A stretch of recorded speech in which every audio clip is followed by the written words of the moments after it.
واحدة بتقول: يا بنات أنا اتلخبطت وحطيت الملح في مكان الفلتر، كده ممكن يحصل مشكلة في الغسالة؟ لا، ده مش هيحصل مشكلة في الغسالة وبس، ده يحصل مشكلة في الكرة الأرضية. انت ازاي حطيت الملح في مكان الفلتر يعني؟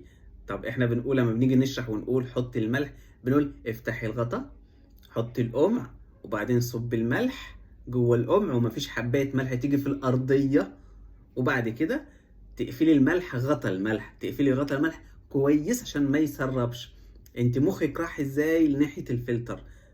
شديتي الفلتر، فكيتي كده وعملتي كده وصبيتي، ما شفتيش الشكل قدامك. طب انت ما شلتيش اي حاجة وصبيتي في الفلتر وهو كده، ما جاش في بالك غطا بيتفك؟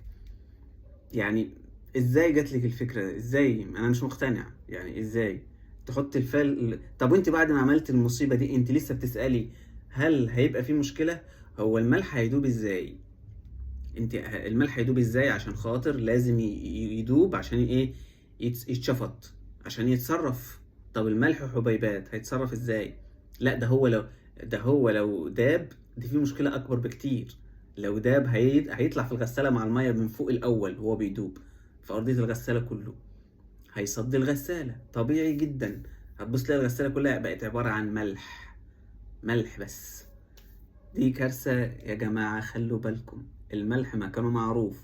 أنا أول مرة أشوف مشكلة زي كده بصراحة.